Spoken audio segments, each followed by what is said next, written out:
esse amigo que a gente vai chamar agora é muito especial, porque foi o primeiro contato que a gente fez com alguma pessoa que tem mais instrução sobre a obra de Ubaldi do que nós.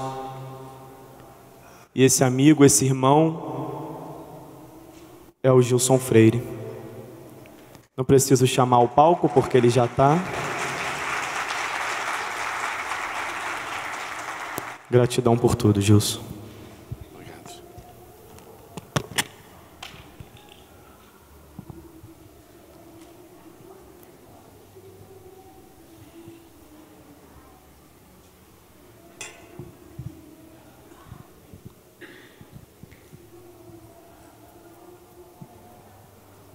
Felipe.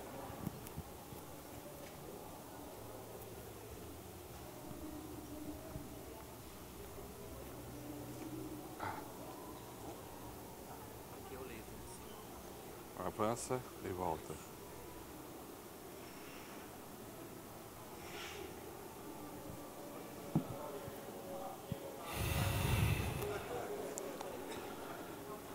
Bom dia, amigos. Que a paz do Senhor habite o nosso coração. É uma alegria grande estar aqui com vocês. Agradecemos imensamente ao Senhor nosso Pai por esta oportunidade. Ao convite de amigos tão queridos, que lá em BH chamamos os meninos do Rio.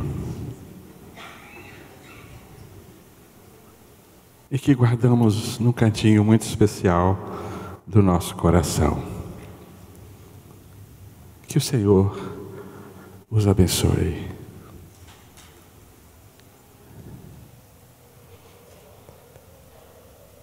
Todos nós escolhemos um herói ou alguns heróis para seguirmos na vida. Eu conheci um menino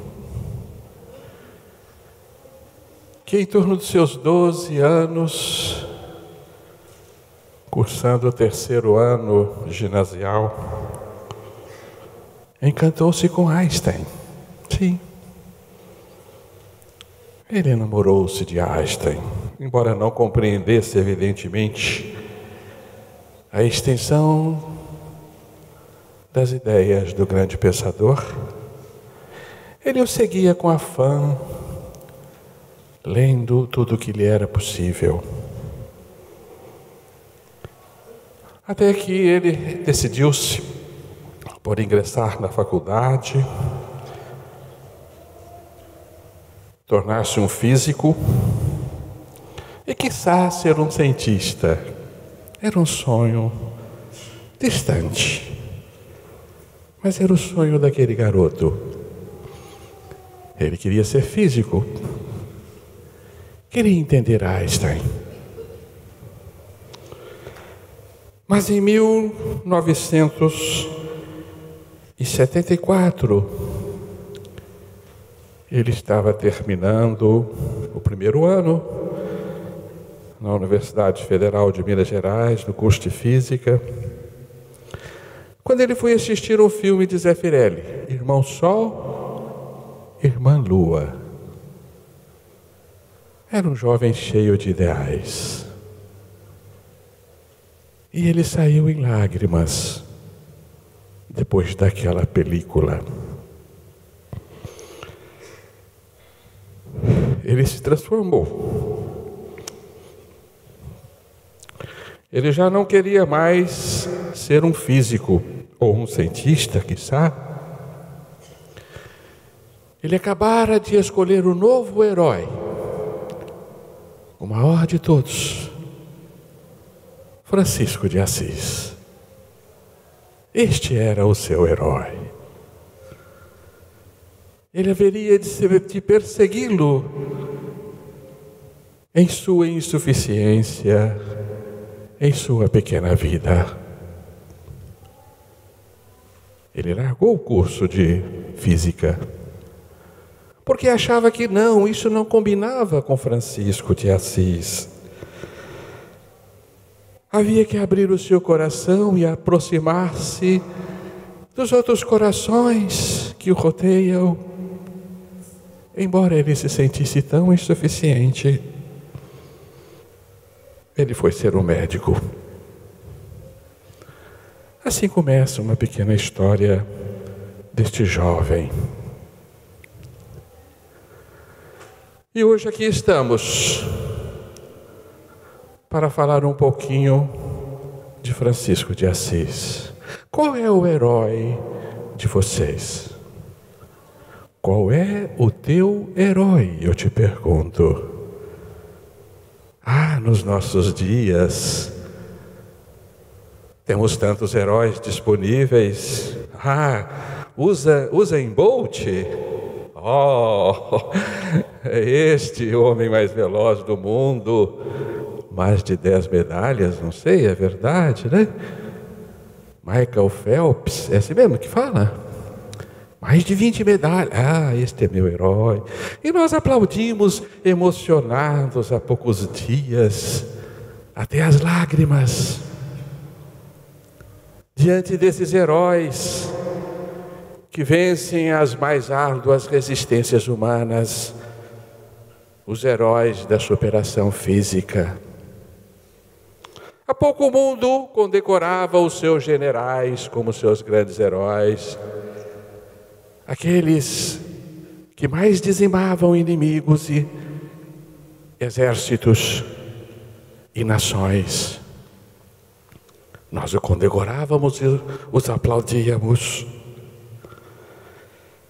Mas hoje vocês estão aqui porque perseguem a figura de um outro grande herói, o nosso papai Ubaldi. Nós aprendemos a chamá-lo assim, lá nas nossas acolhedoras montanhas de Minas. Agora, sabemos quais os heróis perseguir. Aqueles que merecem verdadeiras medalhas de ouro e que devem subir no pódio das glórias humanas e devem colher os nossos aplausos e nossas admirações. Por isso, emocionados, nós nos vergamos neste momento e pedimos: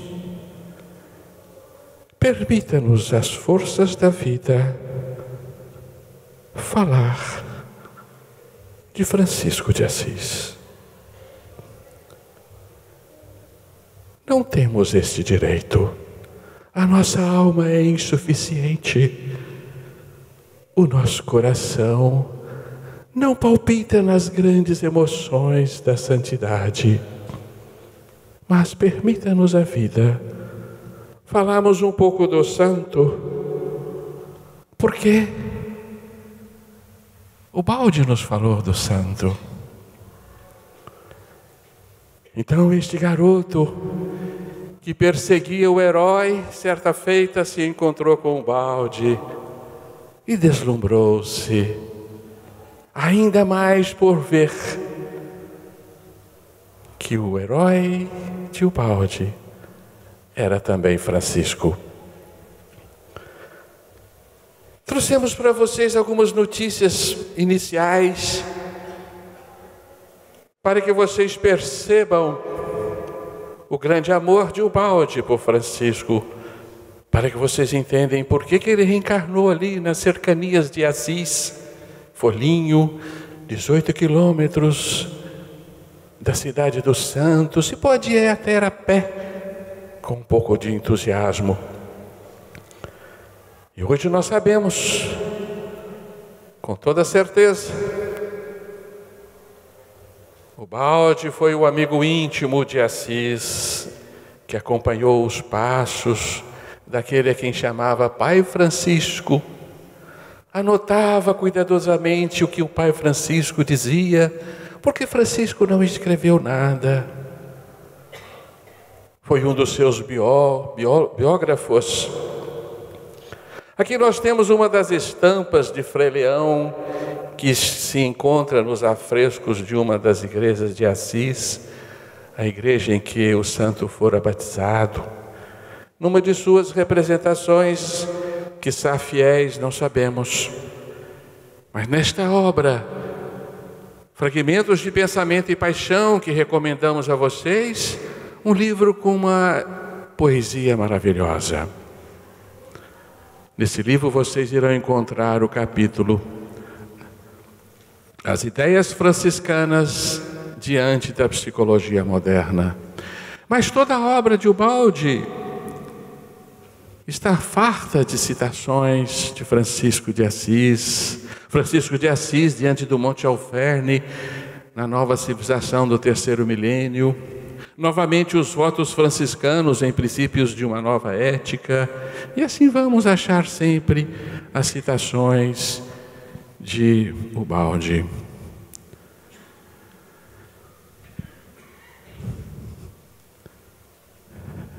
Mas nós encontramos um pequeno trecho bastante precioso. Eu trouxe de presente para vocês, porque tanto me encantou este pequeno relato, que é um relato muito original, escrito por ninguém mais que Frei Leão, o irmão Leão. E diz assim o Frei Leão: Pai Francisco, eu pego a minha pena hoje para escrever sobre a tua vida e os teus tempos, indigno que sou. Quando tu me conhecestes, lembra-te, eu era um mendicante feio e com a face e o pescoço coberto de cabelos, da sobrancelha até a nuca, e no pescoço eu era só cabelo. Meus olhos eram assustados e inocentes. Eu gaguejava e balia como uma ovelha. E tu, para ridicularizar minha feiura, chamaste Irmão Leão. Chamaste-me Irmão Leão. Mas quando eu lhe contei a história de minha vida, tu começastes a chorar, me apertastes em teus braços, beijaste-me e disseste: Irmão Leão, desculpe-me. Eu te chamei leão para ridicularizar-se, mas agora eu vejo que tu és um verdadeiro leão, porque somente um leão tem a força e a coragem de perseguir o que tu perseguiste e tens perseguido. Eu andava de monastério a monastério, de vila em vila, de deserto a deserto, ansiando por Deus. Eu não me casei, não tive filhos, por causa de minha busca por Cristo. Eu poderia segurar em uma mão um pedaço de pão e na outra um punhado de azeitonas, no entanto, eu ainda estava faminto.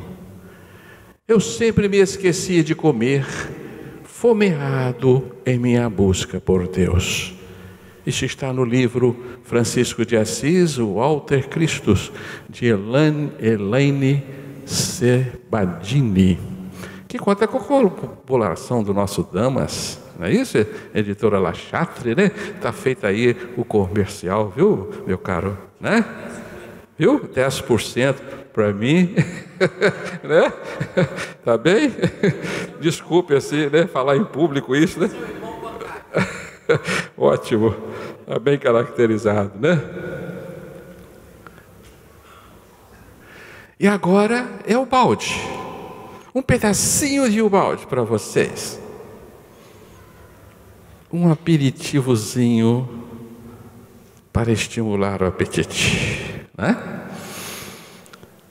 É do livro Fragmentos de Pensamento e Paixão.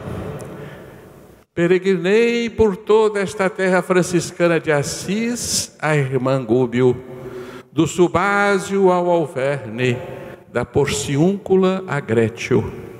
Andei apaixonadamente interrogando as antigas pedras para que me contasse o segredo de sua história.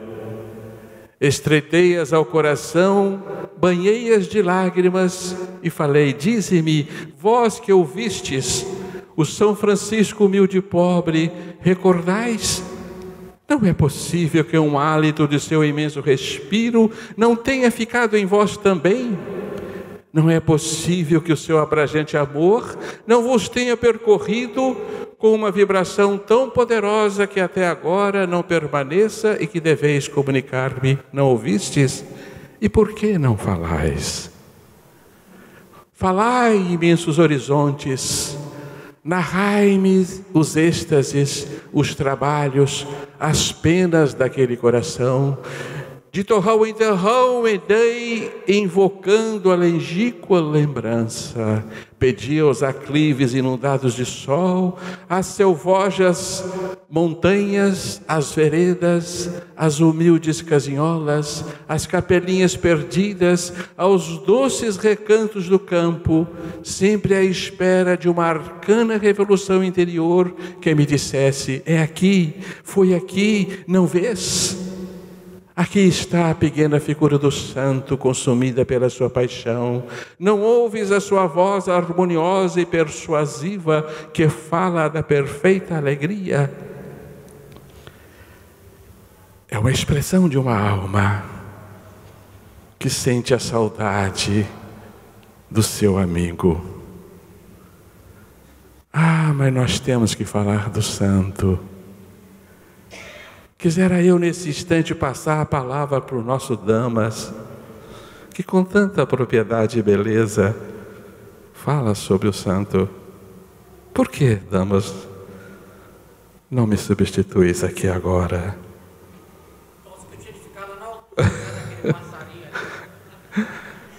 A tarefa é minha.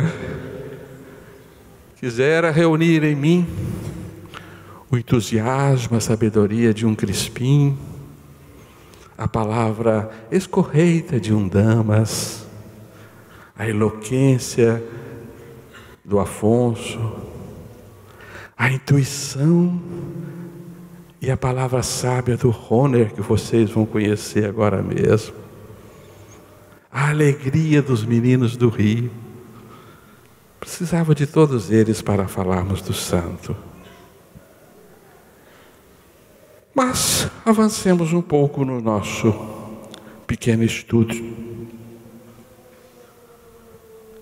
O homem moderno lança o seu olhar na retaguarda do tempo e questiona as veredas dos séculos. Qual o mistério da paz?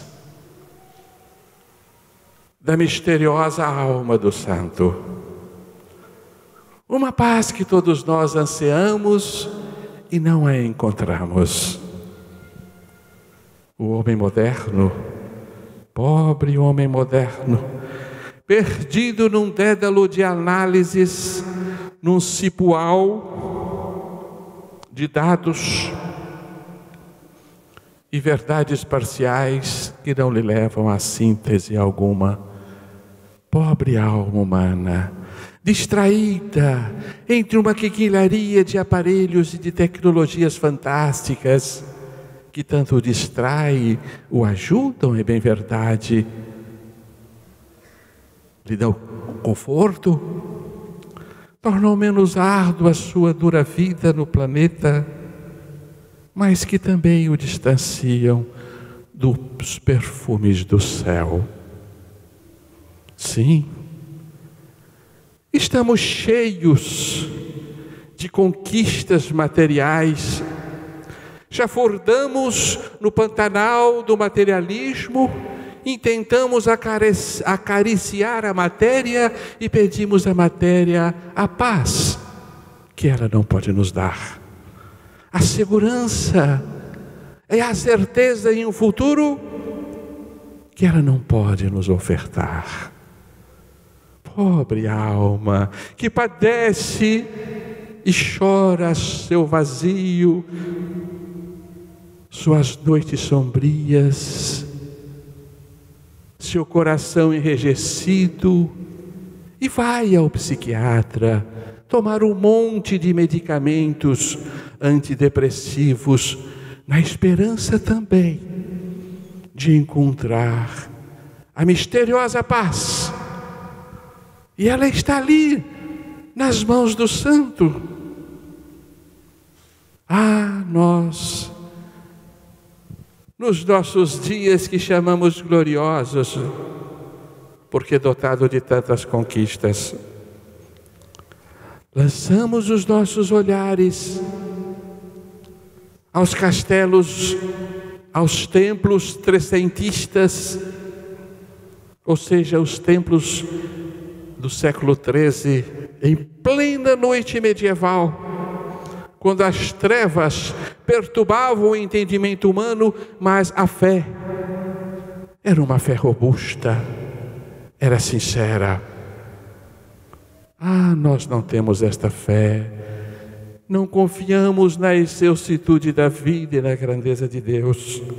Ai de nós que não a encontramos.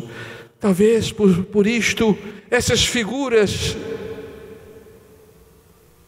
como produzida pelo nosso Zeffirelli, demonstram-nos a extraordinária confiança de um homem nas leis da vida.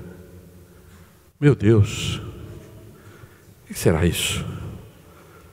Contaminaram com o vírus a minha apresentação. Eu estou até aqui assustado, É assustador, Que é isso? O que o Schwarzenegger está fazendo aqui na minha apresentação, sim, o exterminador do futuro. Tem esse filme aí, não tem, gente? É bacana?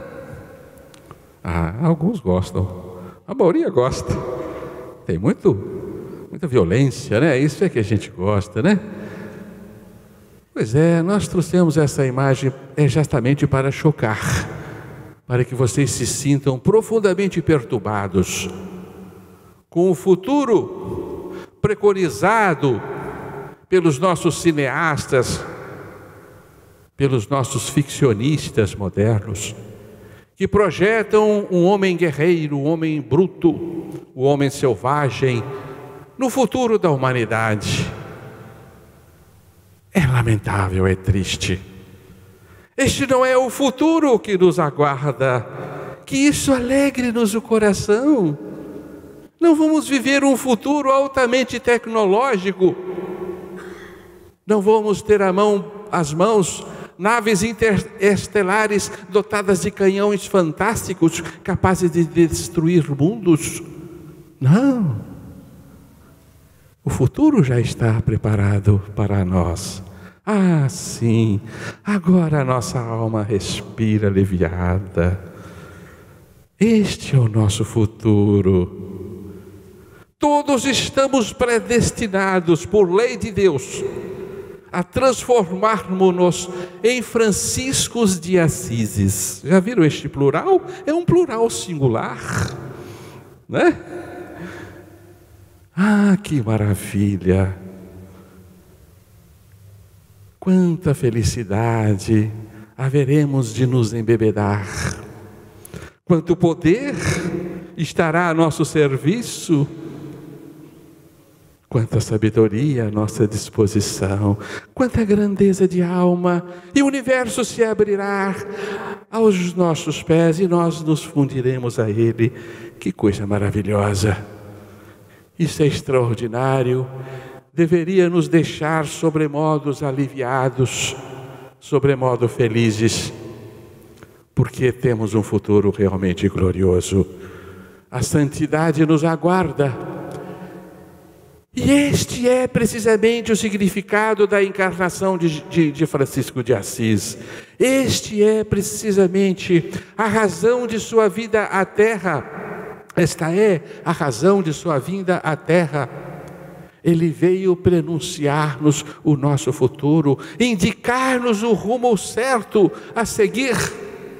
O outro Cristo, que fez aos nossos olhos o seu movimento de integração à unidade. Vamos falar do que o santo nos recomendou seguir. os seus famosos 3 votos: a obediência, a castidade, a pobreza, que é o que nos compete. Mas para isso vamos fazer um pequeno parênteses, compreendendo que na nossa sociedade, na nossa humanidade, nós reconhecemos 3 subtipos humanos, 3 subespécies humanas. Não vamos entrar em detalhes, evidentemente, ainda mais nesta hora que os nossos estômagos reclamam, né? Mas nós temos o tipo guerreiro, o tipo primitivo, né? Que chamamos Homo sapiens aguerridos, né? Que ama as armas e vive a ética da força, se impõe aos seus semelhantes e dilacera-os sem dó ou piedade. Temos o homem da atualidade, o Homo sapiens econômicos, que vive de lucros, de explorar os demais e oferir bens, e vive a ética da astúcia, né? E temos o homem do 3º nível, do 3º milênio, a espécie na qual vamos nos transformar, o Homo sapiens sereníssimos. Não foi eu que lhe dei nome, foi o professor Valdo Vieira, né? Apelidado de serenão. É a próxima espécie que teremos que nos transformarmos, mutarmos-nos biologicamente, né? Portanto, o fenômeno Francisco de Assis é um fenômeno biológico, é um fenômeno social, é um fenômeno de transformismo muito mais do que simplesmente místico e religioso, porque a todos nos interessa. Não está restrito aos templos católicos. Não se prende em construções de pedras.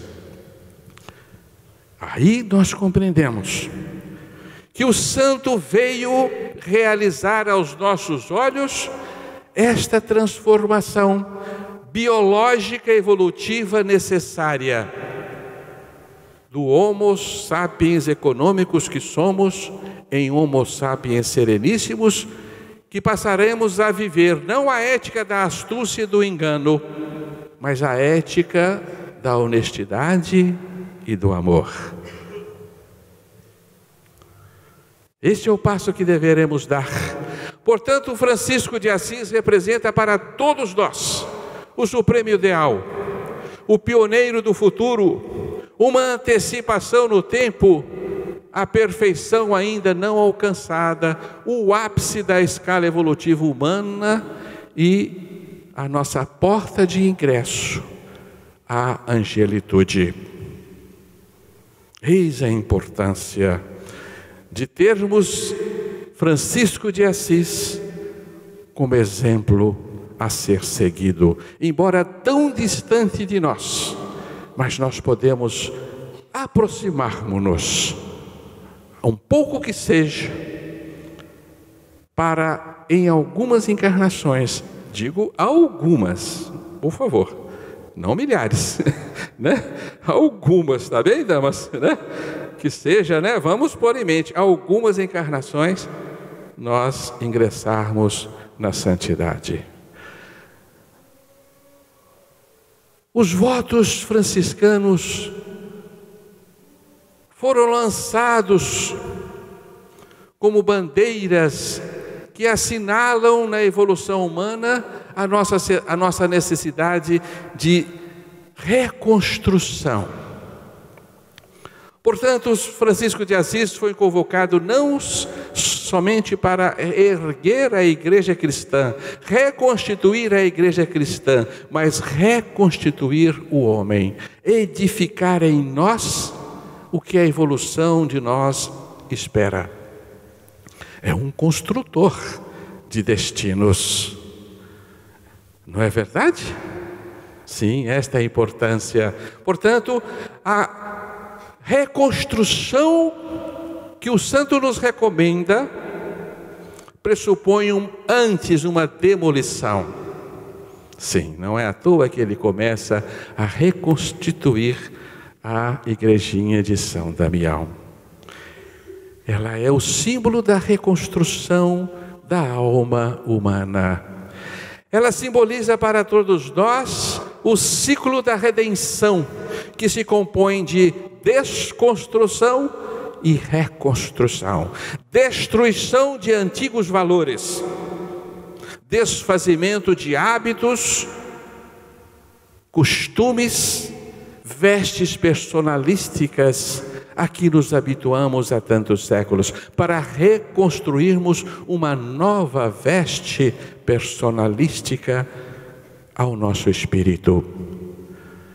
Portanto, que fique bem claro para nós que os votos franciscanos não pressupõem destruição, deixando-nos um vácuo na alma. Seria loucura, seria suicídio. O Baldi nos explica.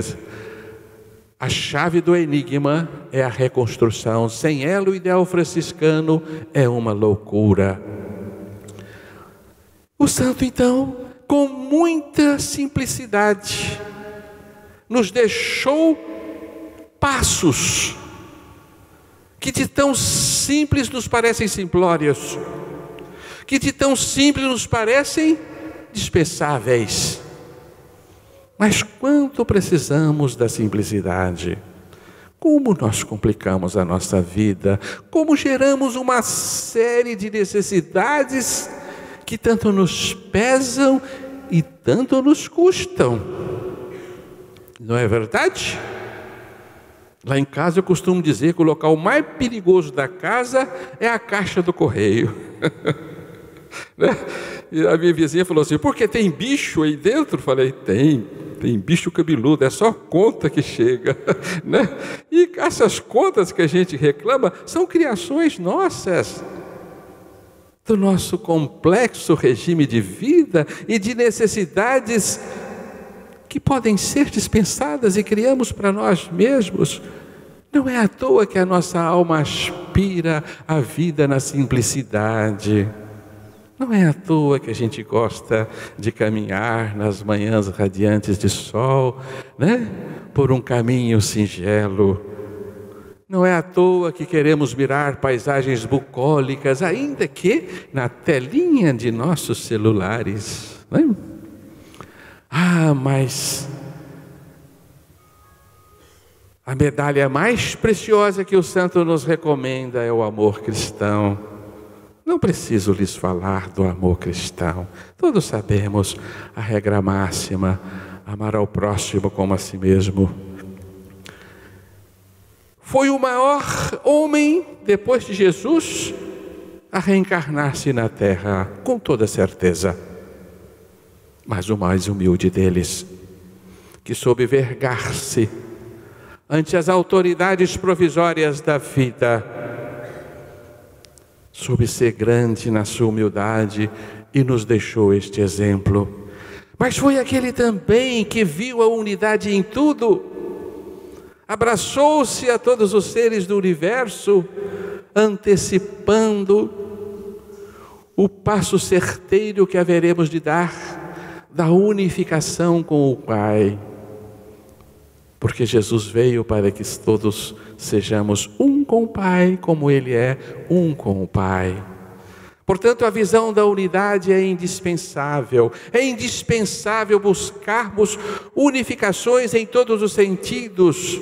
Bata na porta do seu vizinho, ofereça-lhe um prato de pão de queijos, como fazemos lá em Minas, né?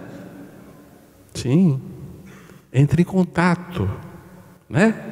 Salve na sua lista de contato, quanto mais melhor, né? Verdade? Júlio esteve nos falando exatamente dessa necessidade, né? Em que haverá de nos tornar seres fundidos com o todo. Por isso o santo chamou o irmão sol, irmã lua, irmã árvore, irmã pedra, irmã pássaro, né? No seu grande sentido de unidade. Então chegamos aos votos.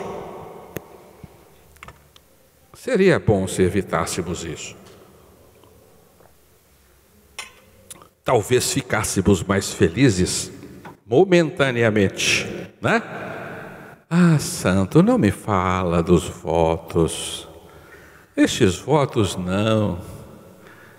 Eu tenho que obedecer a minha esposinha todos os dias e todas as horas.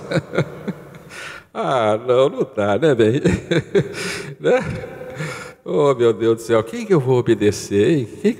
Quem que Francisco mandou que eu obedecesse? O voto da obediência. Comecemos por ele, né?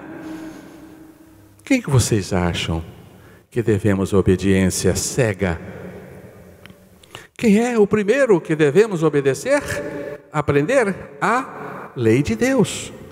Não é a minha esposinha, ela vem depois. Primeiro a lei de Deus, não é verdade? Sujeitarmos-nos à lei de Deus é tudo o que nos importa. Temos uma amiga muito divertida lá na nossa cidade que começou a ler a lei de Deus. E ela entendeu que a única liberdade que lhe é possível é de seguir a lei de Deus. Não tem outra liberdade para ela. Ela pegou o livro e jogou na parede, né? No pretenso ímpeto de revolta, para depois, naturalmente, recolhê-lo com muito carinho, né? Mas a nossa liberdade é a liberdade de seguirmos a lei, porque Deus nos dá esta autonomia. Mas é o único caminho da felicidade e da realização. Mas o voto da liberdade, ele pressupõe extinguir no homem o instinto de domínio. Ele pressupõe solapar no homem os instintos aguerridos de dominação, de conquista e de imposição de sua vontade. O voto da obediência pressupõe limitar a nossa sempre almejada expansão do ego. Porque infelizmente nós vivemos sob este impulso, um dos mais maléficos que nos servem neste universo. O impulso de que o nosso eu domine os outros eus ao redor. E quanto mais melhor, né? Se eu pudesse fazer com que todo o universo gerasse ao meu entorno, seria uma maravilha, né? E até Deus, se pudesse, né? Colocaria Deus aos meus préstimos, né? Aos meus serviços. Então nós nos impomos, nós exigimos, nós dominamos, nós conquistamos, nós expandimos doentiamente o nosso ego, repetindo o nosso primeiro pecado de origem, a nossa intenção de sermos mais do que éramos. Então muitos deuses menores quiseram ser deuses maiores. Os fundamentos do universo foram abalados e o espírito contraiu, resultando o seu aprisionamento na matéria. Palavras de Deus e Universo, de Ubaldi. Portanto, o instinto expansionista se traduz no erro fundamental, porque ele não respeita o limite do outro. Ele não exercita o amor cristão na sua essência. Eu quero ser mais brilhante do que o outro. Às vezes eu quero ser até mais humilde do que o outro, né? Eu faço essa competição também, não é? Quero ser mais bondoso do que o outro, quero ser mais servil do que o outro. E nós estamos sempre competindo, não é verdade? Transformando as nossas vidas numa rixa permanente de interesses antagônicos, até mesmo no trânsito. Saia da frente, seu molenga, né? Este lugar é meu, né? E quiçá no nosso trabalho, né? Nossas relações sociais. Então o voto de obediência pressupõe a transformação da nossa egolatria numa extensão do verdadeiro amor cristão. Esse é o significado da obediência, sobretudo na época de Francisco, porque naquela época os que mandavam eram os mais importantes daquela sociedade. Eram os nobres, os reis, né?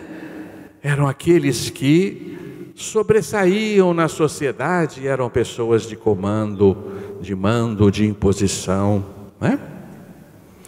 Então, cada biotipo humano vai receber o voto de Francisco de Assis de uma forma, né? O guerreiro de primeiro nível, o homem instintivo e bárbaro, vai gostar muito deste voto, claro, que o outro me obedeça, né? Claro, ele vai aplicar este voto para o outro, né? Oferindo então suas vantagens, pretensas vantagens, né? O homem do segundo nível, o homem astuto, este vai fingir que obedece, né? E devagarzinho vai solapando a base, né, daquele que lhe manda, não é assim? Vamos puxando vagarosamente o seu tapete, né? Esse é o homem da astúcia. O voto da obediência é maravilhoso para ele, né? O ajuda.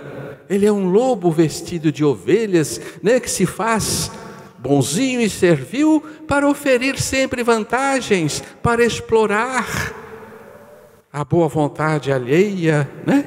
A inocência do outro.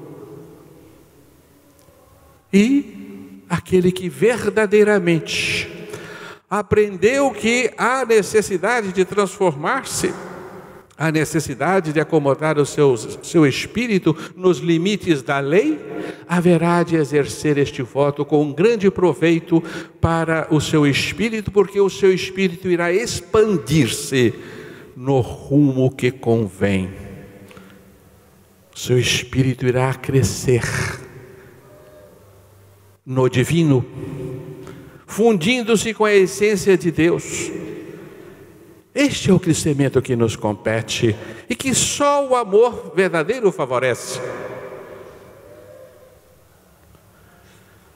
Então esse é o voto da obediência, que hoje para nós pressupõe acomodarmos-nos nas exigências humanas, atendermos os imperativos da existência da forma mais honesta possível.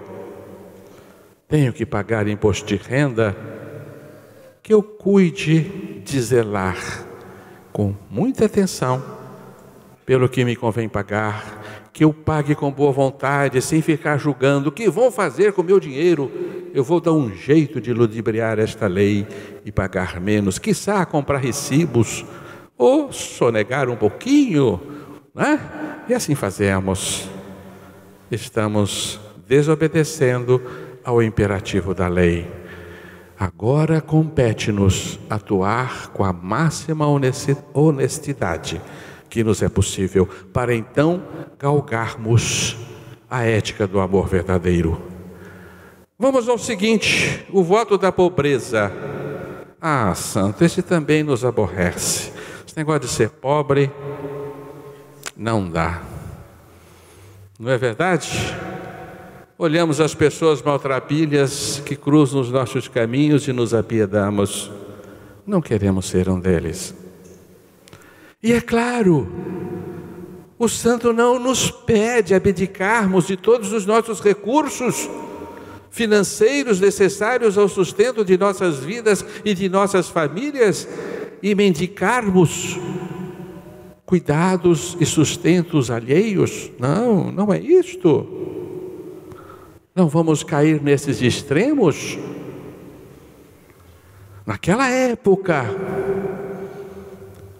Idade Média, toda riqueza advinha de um roubo, de uma exploração, de um prejuízo alheio.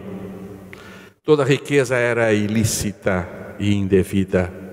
Era produto do instinto de cobiça que ainda vigora em nosso interior.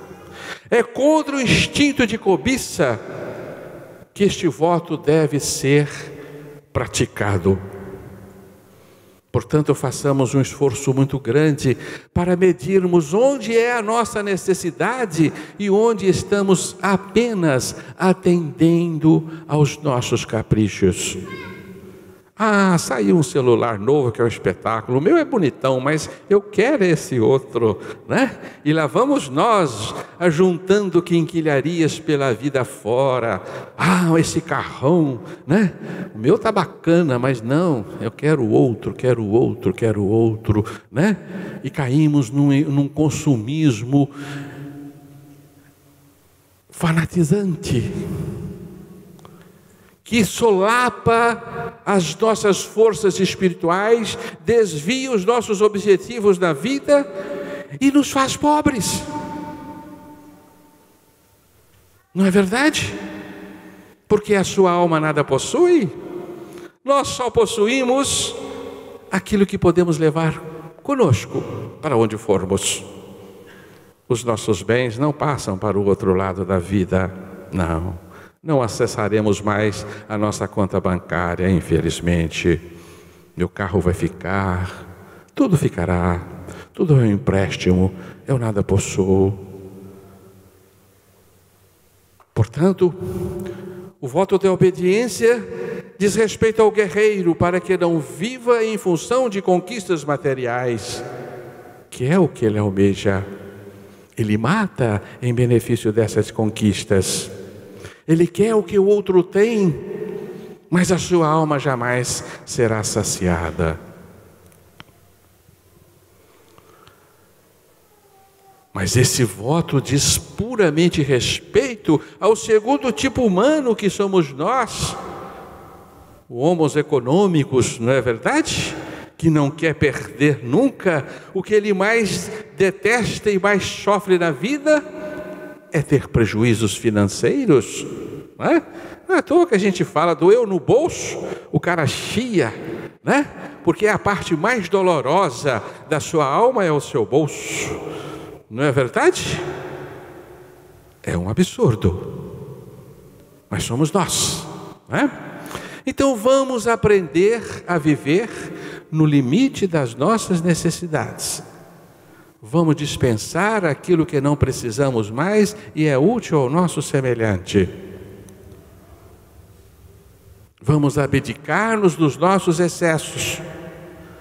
Vamos viver honestamente do nosso trabalho, entendendo que o dinheiro que não é fruto do nosso esforço, como diz o balde, é um prego venenoso na nossa mão, que haverá de gangrenar-nos a alma. Então esteja atento, você está fazendo por onde ganhar o que ganha, então muito bem, desfrute dos bens que o dinheiro lhe favorece, mas cuidado se você não corresponde ao salário que tem. Este é o limite do voto nos nossos dias, porque nós não podemos viver na mais pura pobreza, porque seremos pesados à sociedade. Alguém terá que nos alimentar, que nos vestir, evidente. Então vamos ver até onde eu posso ir. Vamos forçar um pouco para que este voto continue sendo praticado. Ah, chegou nesta aí, meu Deus. Vamos pular esse slide, né? Eu vou até beber um golinho d'água, porque esse daí não dá não, sabe?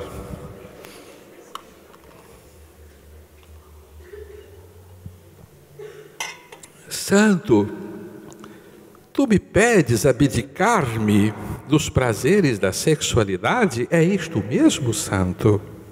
Eu tenho que fazer isto para atingir o grande ideal da vida e conquistar a felicidade que tanto almejo?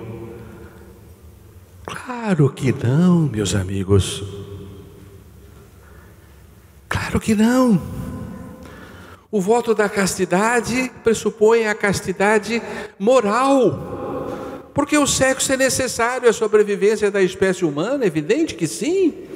A constituição da família, a sedimentação das afetividades entre os casais, claro.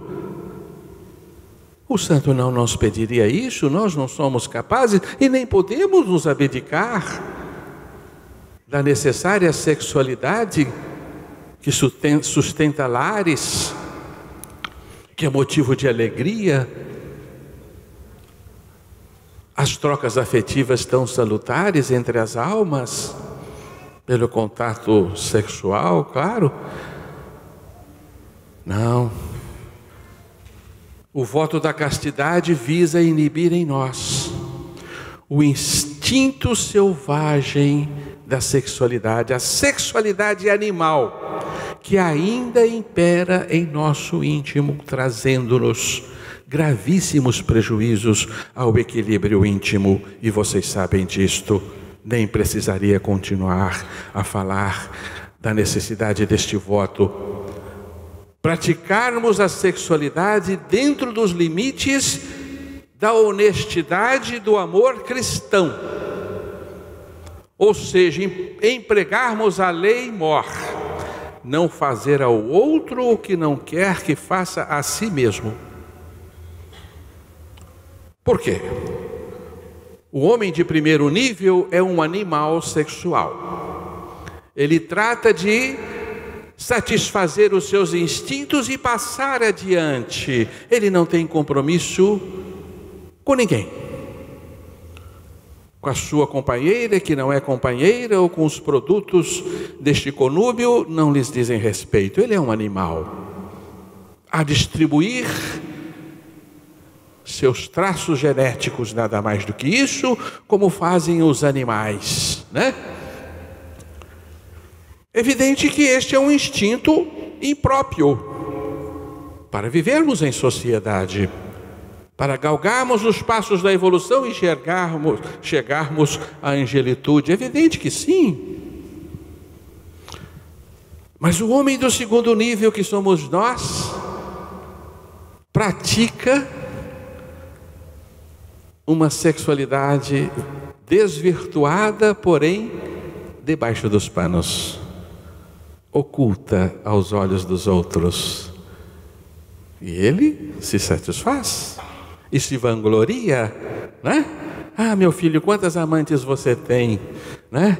Quanto mais amantes que eu tenho, melhor, né? É uma pena que não posso ter mais, né? Não é verdade? Nós não pensamos no outro. Portanto, o voto da castidade dos nossos dias pressupõe uma prática da sexualidade nos limites da honestidade e da responsabilidade. Tem outras pessoas envolvidas nisso?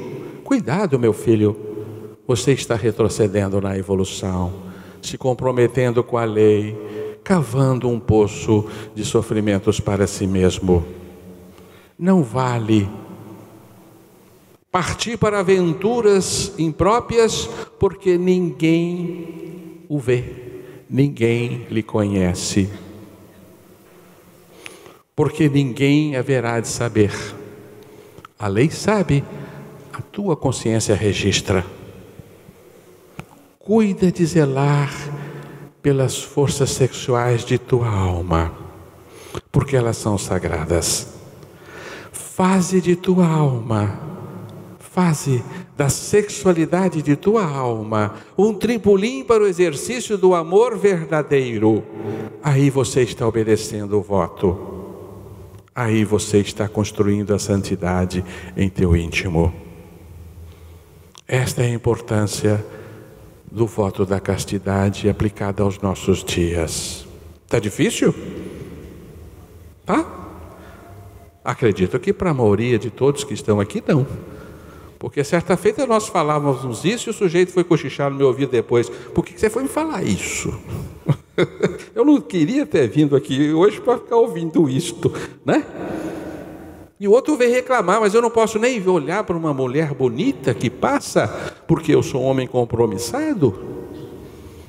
Claro, nós podemos apreciar as belezas que a natureza produz, né? E sejamos sinceros, a beleza feminina é por demais atrativa aos nossos olhos, né? Confesso para vocês, mas tenho que zelar pelo meu imaginário, porque nas fantasias não podemos contar para ninguém, né? Não é verdade? São censuradas as fantasias, não é verdade? E aí que o delito começa, né? No mundo imaginário, no campo dos desejos, porque a vida sempre cuida de realizar os nossos mais secretos intentos.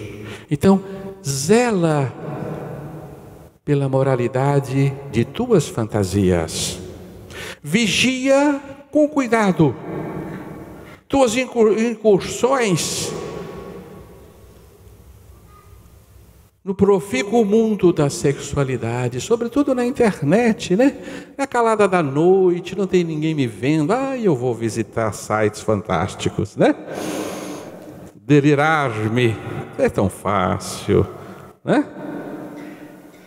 É hora de nós pensarmos neste voto franciscano e respondermos a nós mesmos: o que eu estou fazendo com o sagrado reduto da minha sexualidade? Assim que nós perpassamos os votos franciscanos rapidamente, adaptando-os à psicologia moderna, compreendendo a extrema importância que eles exercem como ferramentas de construção do novo homem do terceiro milênio. O homem que enfim haverá de desferir o grande voo pelo abismo que o separa da divindade. Recordemo-nos sempre da força extraordinária que foi Francisco de Assis, recomendando-nos retroceder os olhos às mensagens poéticas do Evangelho. Olhai os lírios do campo, não tecem, não fiam, entretanto vosso Pai os vestes. Olhai as aves do céu, que não semeiam, não colhem, entretanto vosso Pai as alimentam. Mas os caminhos humanos são tortuosos, são enganosos, e ao sairmos daqui nós continuaremos nutridos por todos os nossos falsos interesses. Acredito que sim. Continuaremos perseguindo falsos heróis que não nos levam para caminhos seguros. Este é o caminho seguro. Esta é a rota para o futuro. Tenho ainda 5 minutos, me parece. Está correto? Não dá para enxergar, não. 5 minutos. Então vou lhes contar uma historinha maravilhosa. Não sou eu que conto, evidentemente. Quem contou foi Frei Leão. Quem recontou foi o Baldi. Está no livro Fragmentos de Pensamento e Paixão. E Frei Leão nos conta mais ou menos assim, me perdoem as palavras, né? É evidente que não sou capaz de usar as exatas palavras que foram, né? Que entreteceram a originalidade deste texto, né? Mas é mais ou menos assim. Frei Leão e irmão Francisco caminhavam pelas planícies da Suásia rumo à capela de Nossa Senhora dos Anjos. Era uma tarde de inverno muito fria, nevava, chovia, o frio enrijecia e penetrava nos ossos. Eles caminhavam já há muito tempo, estavam cansados e famintos. Ansiavam por um pequeno repouso, por se aquecerem, por se alimentarem. E caminhavam infatigavelmente, vencendo a neve espessa daquela tarde invernosa. Então, Pai Francisco pergunta ao irmão Leão: irmão Leão, qual é a verdadeira alegria? Será que, se os nossos irmãos menores forem exemplos de servidão e humildade. Será esta a verdadeira alegria se eles forem verdadeiros exemplos cristãos? Ele dá uma pequena pausa e continua: não, Frei Leão, escreve, Frei Leão, esta não é a verdadeira alegria. E continua o Pai Francisco: será que a verdadeira alegria será quando os irmãos menores passarem a curar doentes, a dar visão aos cegos, a expulsar demônios, a fazer caminhar os coxos, e ainda que eles fossem capazes de ressuscitar um morto de 4 dias? Nisso está a verdadeira alegria, irmão Leão? E ele responde: não, nisto não está a verdadeira alegria. Irmão Leão já estava impaciente. Onde afinal está esta alegria? E continua o Pai Francisco: será, irmão Leão? Escreve, irmão Leão. Será que a verdadeira alegria está em nossos irmãos menores se dotarem da máxima sabedoria possível ao homem e conhecerem todos os segredos do universo e até mesmo as profundezas da consciência humana? Esta é a verdadeira alegria, irmão Leão? E o santo responde: não, esta não é a verdadeira alegria. E o irmão Leão já estava impaciente, então ele diz: mas por Deus, Pai Francisco, diga-me por favor, qual é a verdadeira alegria? Vocês já descobriram qual é a verdadeira alegria? Vou contar, damas, ou não precisa contar mais? Vocês estão igual o Frei Leão, impaciente. Qual é a verdadeira alegria? Porque o santo esteve na terra, imbuído de um propósito máximo que norteava a sua vida: trazer alegria ao homem. Este era o seu propósito, não dotar-nos de privações. Mas continuemos a história. Claro, vocês estão ansiosos por saber qual é a verdadeira alegria, afinal está na hora já de terminar a nossa conversa. Então o Frei Leão explica, o Pai Francisco explica: sabe, irmão Leão, se nós chegarmos agora no convento de Santa Maria dos Anjos, batemos a porta, sedentos, cansados, famintos, enrijecidos pelo frio, e o porteiro atendendo dizer: não vos conheço, vão-te embora daqui. Ah, irmão, se nós nesse instante não ficarmos indignados, se nós nesse instante compreendermos que aquela é na verdade a vontade de Deus e sorrirmos, nisso está a verdadeira alegria.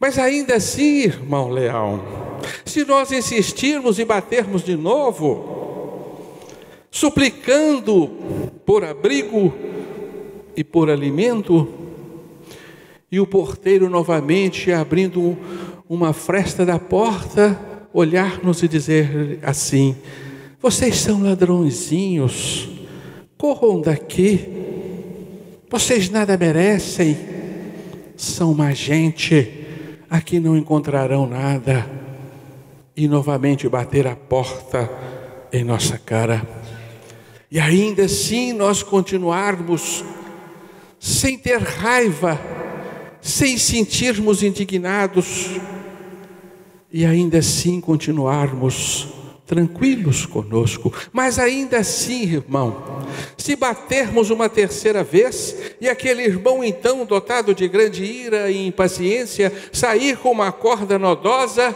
e bater-nos, até ferir-nos, puxar-nos pelos capuz, atirar-nos da neve e continuar batendo-nos, até ferir-nos o corpo em chagas, se ainda assim, irmão Leão, nós continuarmos capazes de não nos indignarmos, de não nos irritarmos, de não nos compadecermos e de perdoarmos aquele porteiro verdadeiramente, considerando que Jesus Cristo sofreu muito mais do que isso por nós e de que Ele cumpre uma vontade de Deus. Se nós, irmão Leão, dermos conta deste sentimento, aí está a verdadeira alegria. Paz para todos nós.